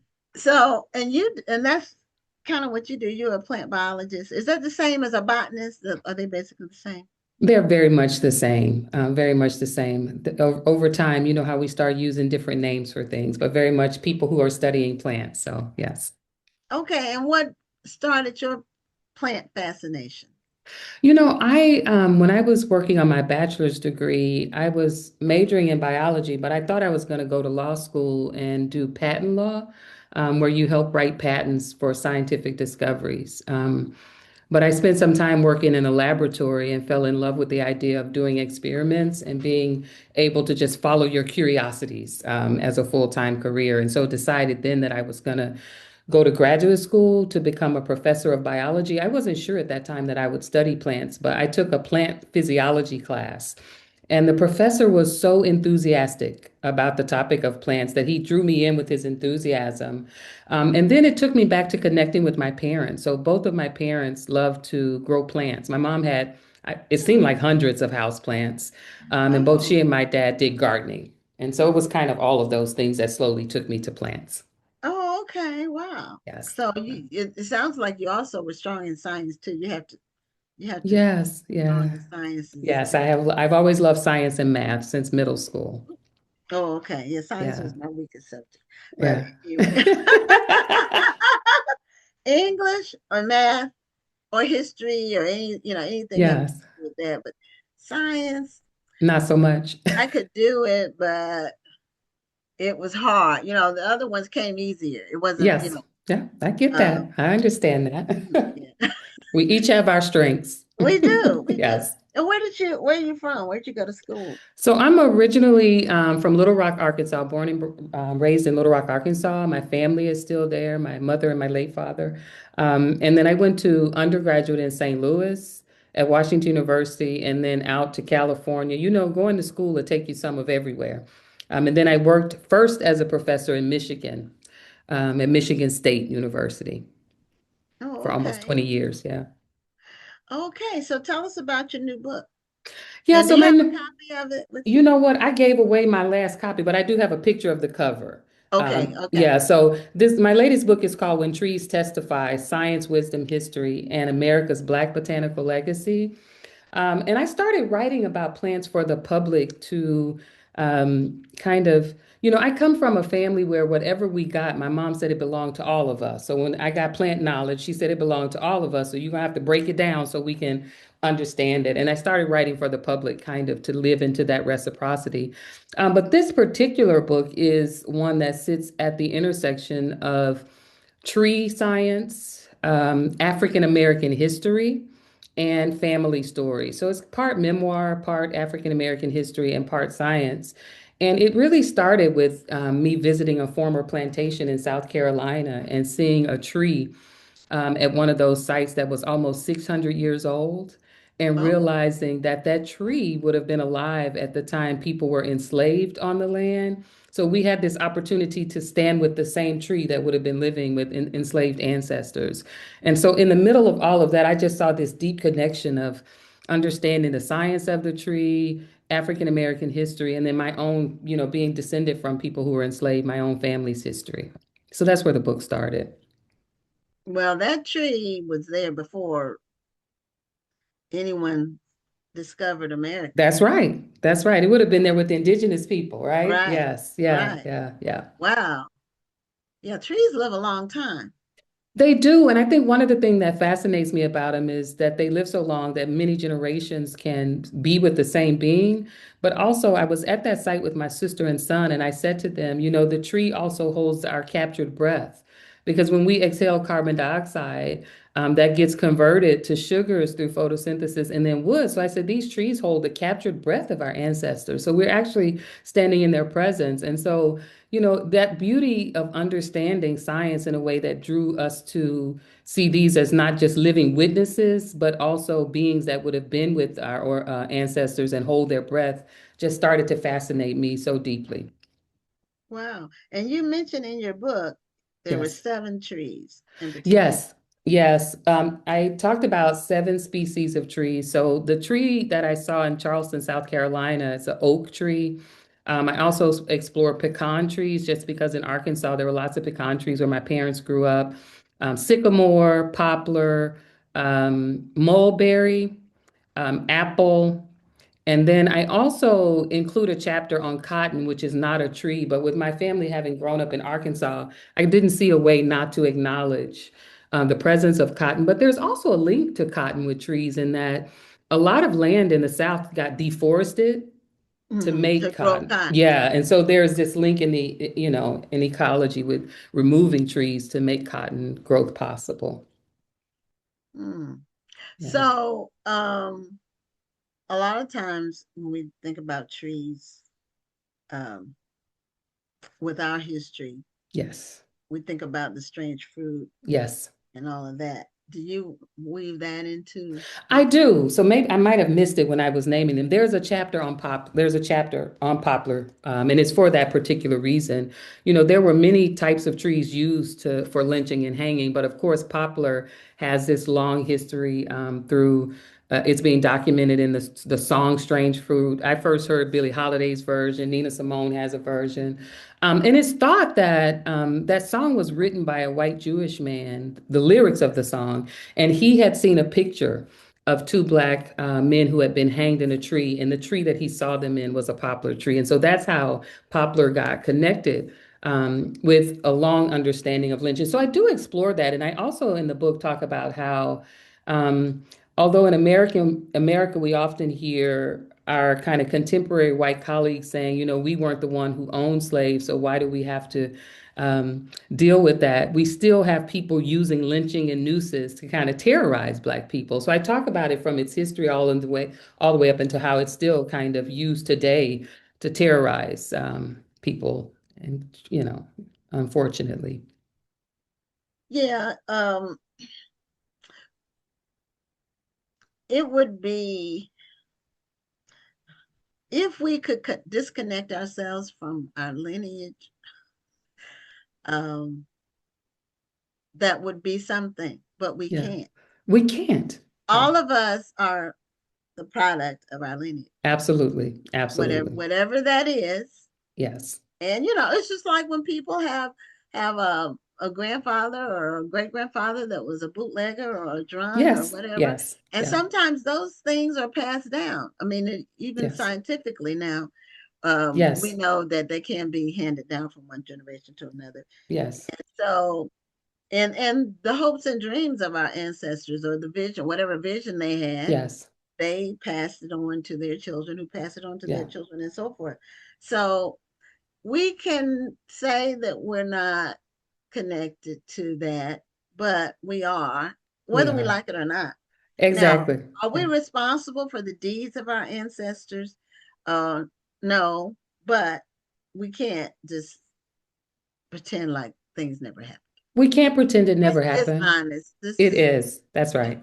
Well, and I think what you're describing is that we have to accept the wholeness of who we are, the good and the bad. I heard you talking earlier to one of your guests about being a PK, right? And all kinds of things. You probably experience all kinds of things from good to shame in that, but we are the wholeness of who we are. And it's the good and bad parts. I think also ignoring it doesn't help. And I think a lot of times we just want to say, well, it wasn't us, it's in the past. But part of our systems are built upon all of those things. And so we have to be able to acknowledge it. I was listening recently to an interview James Baldwin had done with Alex Haley a long time ago. And Alex asked James Baldwin, can America change? And James Baldwin said something to the effect that America can only change in so much as she can see herself as she truly and fully is. And I think that's part of our challenge, is that we don't want to face the wholeness of who we are. We see revisionist history happening now, right? In terms of trying to write African-American history and other forms of history out of American history. Or water it down. Or water it down. Absolutely. Absolutely. And our history is not like anybody else's. And one thing I really don't like is when people try to pretend like it is. Like their experience is like ours. No, it's not. Nobody's is. Yeah, no, that's right. Nobody's experience is anywhere close. Not in America. And, not in the last 500 or 600 years anywhere in the world. Yes. No, that's very, very true. No, you can't pimp our history. You shouldn't. People do. You can't whitewash it. You can't say, well, it was the same, they used to have signs that said no Irish allowed. Yeah, but they didn't enslave the Irish. Yes. And they didn't, the Irish still could be white when if they dressed up, they could be white. Like, the whole thing about the Europeans is once they came here, they were no longer Irish, that's right, Italian or whatever. They were white. That's right. So, you can't separate. You can't. You're being dishonest. Now, yes. Should I judge you based on the past that somebody else did? No, I have to judge you based on what you do. Yes. But it's all connected. No, and my dad was a pastor. He wanted to be educated, but his father was a sharecropper. And one of the things that he didn't like was he was out picking tobacco. My parents were from in North Carolina. Yes. And the little white kids would be riding a bicycle and going to school while he was in the fields, whatever you could do at 8 years old or 9 years old in the fields. And he didn't like that. He wanted to go to school. So that was his passion. Yeah, it's so interesting that you say that because I talk about that in the cotton chapter, how that was my parents' experience growing up in Arkansas. Instead of tobacco, it was cotton. And every spring, they were pulled out of school early to work with Mhm. their parents in the field. And my mother loved school. And I always say to people, she should have been the first professor in our family. I shouldn't have been the first one because she's really brilliant. But when you look at the reality of that, right, being pulled out every year, Mhm. it's hard to imagine. And I remember when I got my first job, I took her on a tour of one of the greenhouses where I worked, and she was in loving it, because I said to you, my mom and dad love plants. They were loving it. And then all of a sudden, she looked stricken and stopped talking. And my dad and I didn't know what happened. And she saw a cotton plant that was growing in the greenhouse with the white cotton on it. And it took her back to that Oh, disrupted childhood, right? And so many of us a generation away from yes, people, yes, yeah, we yes. think it was so long ago, but I Right, talked to but my it mom this no, morning, yeah, right? it's So, yeah, it's yeah, really actually amazing how much we've done in the last 50 years, yes, in terms of just people have been able to pursue yes, passions and get an absolutely. education. Um, so, and and our ancestors sacrificed and did without and Yeah, absolutely. protested so we Yes, could have those opportunities. So absolutely. I don't take that for granted ever. And so I honor their memory by, being my best person Yes, as much as I can. absolutely. Mhm. Absolutely. So that's Yes. interesting about your parents. It was different. There were different crops in different parts of the country, Yes. but mostly it was cotton or tobacco. Mm-hmm. Mm-hmm. I think some people pick peanuts in different places, but in the Yeah. South, it It was was cotton and cotton and tobacco. Yeah. tobacco. Yeah, absolutely. Yes. Yeah. Yeah. And so when your mom, you said your family had plants everywhere, Yes. um, in all through the house, I guess indoors and out. Did you all Yes. have a garden? Did you all have Yes. So plants? my dad loved vegetable gardening. And so we had both vegetable gardens, and then my mom had her rose gardens. She loved roses. Okay. And so she still, even now, my mom is 84, she still has her plants. And until as long as he could before he passed away, my dad was still growing way too many tomatoes. Everyone in the neighborhood got tomatoes and okra. Okay. Wow. Yes. So you've Yeah. actually come by that naturally. I mean, Yes, it's interesting lived it. because, I still don't have the green thumb as much as my mom does, but I do my best. Yes.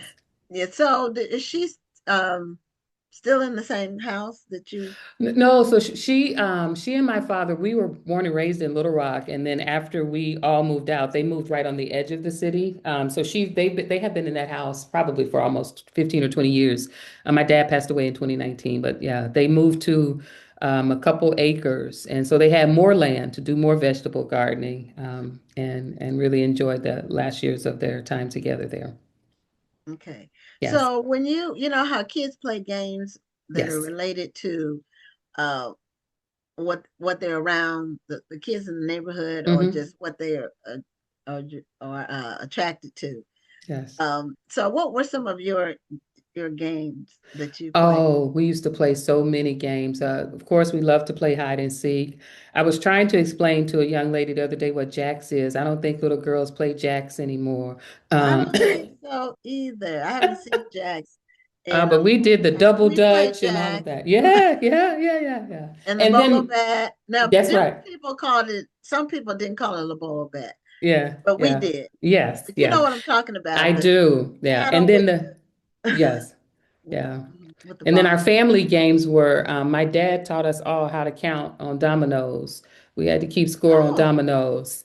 And okay. then card games were spades. So it was always, I talk about that some in one of each of the chapters has usually a family story, whether it's me or me and my grandfather, me and my dad, because those were such precious moments. And we spent a lot of time outside, really Yeah. enjoying Hmm. games and nature. So Yeah. yes, yeah, And yeah. even though that were you in like a rural area or was it? No, so I grew up in Little Rock, Arkansas, but both of my parents had the cutest story. My parents' mothers, both of my grandmothers were best friends.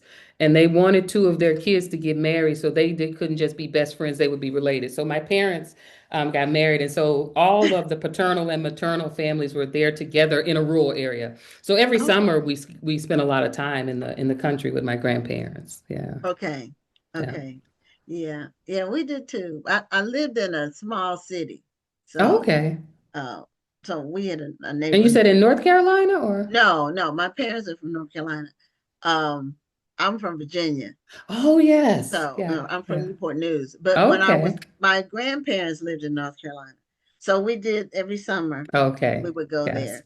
And Yeah. so they had the gardening. They Yeah. weren't picking tobacco anymore because they were older. Yes. But Yeah. they Yes. they were gardening and still canning, Mm-hmm. uh, Yeah. still baking biscuits from scratch, Yes. you know. Yeah. I love Virginia. One of the first old trees I got to see in person was the Emancipation Oak in Hampton. Okay, Yeah, yeah. So some okay. beautiful, beautiful trees. Yeah. Oh, I wonder what part of Hampton that's in. It's actually right on the campus of the Hampton Oh, Hampton University there. University. Okay. Mm-hmm. Mm-hmm. Okay. All right. Yeah. Yeah. So it's believed, that's the tree they believe that the Emancipation Proclamation was first read to African Americans in Virginia. And it Oh, was a site where one of the women there, she was educating Black children, even before some of them were free. So she was taking a risk. So I talk about that in the Oak chapter. Virginia, of course, on the East Coast, but Virginia and the Carolinas have some beautiful old trees with some amazing hmm stories connected to yes. them. So, yeah, Yeah. yeah. This is a beautiful country. And Yes, yeah. Arkansas, it has some. I've been through Arkansas several times It's a because beautiful I state. live in Yeah. Houston, Okay. but my family's from North Carolina, so we Mm-hmm. would do road trips I see. every year. And my daughter went to college in North Carolina, so Okay. we would take it's Texas 59, which goes Mm-hmm. north That's to right. Arkansas, Yeah. and so we would go through Arkansas to Yes. Tennessee, Mm-hmm. and then to North Carolina. I So see. Yeah. Arkansas is very nice. It's a beautiful Um, state. Yeah. it is, Beautiful. and Little Yeah. Rock is a it's sort of a unknown, little known, old touristy place. It is. The Yeah. river there is really nice. It's really nice. I enjoy getting back there. As I am the youngest of five siblings, all of us moved away at one point, but everybody's moved back other than me. So I'm still there quite a lot. Okay, now where do you live now? That you may have Where do, said. so my home base is in Des Moines, Iowa. This year I'm in right outside of Boston. I'm doing a 1-year fellowship working on my next book project. Um, Oh, okay, so yeah, you're yeah. snowed in. Oh yes, we got 18 inches of snow over the Yeah, last I couple of saw days. on the I felt like I news. was in a snow globe. Yeah. Yes. Yeah, I've only been to Boston once, and Okay. it was in the winter. Yes. I Yeah. had a college friend that was in at Tufts Okay. years ago. Yeah. So that was the only time I've ever been to Boston. That's And awesome. yeah, it was very cold. Yes. And I don't know, this may just be my perception, and this has been a long time ago, but the people didn't seem very friendly. You know, A lot of people have people said are that. friendly in the South. Yeah. They Yes. speak, Yes. they acknowledge you. No, it's interesting because when I moved to Michigan, and I was there for 18 years, when I first moved there, I was just speaking to everybody, and people were looking at me like, who is she talking to? And I was like, oh, the Southern roots don't leave Yeah, you. yeah. And then I This would ask people, how are you? And they would walk off. I was like, no, it was a real question. I was waiting for an answer. So Yeah, Southern hospitality. it's a different There's thing. a culture, Yes. and it doesn't exist as strongly as it did in the past, No, but it that's still true. does. Absolutely true. Yeah, Absolutely true. it's Yes. still Yes. and the further away from the city you get, Yes. the more you experience it. That is true. I Mm, agree. Very much so. Yes. yeah. So you said you're working on another book. Yeah, so When Trees Testify was my second book. Um, Okay. my first book is Lessons from Plants. Oh, This wow. came out in 2021, and this was a book where I actually talked about how nature and plants have so much to teach us in terms of, when you look at plants in nature, they grow in diverse communities and they thrive better, how that's an example for us. I moved from that to this book, and then I've just started conceptualizing my next book, which is actually going to explore. There are a lot of Black feminist writers, Nikki Giovanni, Jamaica Kincaid, Octavia Butler, who had really interesting relationships with plants and trees. So I'm going to explore that in my third book. Really? Now that's kind of obscure that you would even pick up on that. You know, that's Yes. like a thread. And a lot of times when you're a writer, or I really want to say like a person who thinks Hmm. conceptually, Yeah. um, you see threads and things that Yes. maybe other people miss. Yes, yeah. Well, and I think the beauty of that is that we each do have different perspectives. You know, we started out talking about our different strengths, and I think that with all the challenges and opportunities that we have in the world, it takes many different perspectives for us to think about things. And so mine happens to be through plants. Other people are thinking about it through, social sciences, psychology. You had some people on earlier, and I think we need Yeah. all of those perspectives to get us where we need to be. So, yeah. Yeah, I think it's just so interesting how each individual is an individual. Yes, You know, there are yeah. no two people that have the same exact experience, That's right. but there are some cultural things, Yes, you know, yes, eh, among African Americans, for example, yes. that are common. Uh, my friends talk about it when we get together, how even though we're all from different parts, like we weren't all raised in the same country, Mm-hmm. but and even at church, we talk about how the songs we sing the Yes, same songs, yes, that's even though very we were true. from different parts of the country, No, that's very true. and we had a lot of the same traditions that Mm-hmm. passed down, a lot of the same sayings. Yes. Even now, there's sayings that we know, but other people don't know what it Mm-hmm. Mm-hmm. Mm-hmm. is. That's the beauty of, yeah. And sometimes that even extends beyond the US. I spend a lot of time in the Caribbean. I have really good friends in the Caribbean. And every time I'm in Jamaica, I was like, my son and I tease, he's like, Black people are Black people all over the world. That is true. Yeah. True.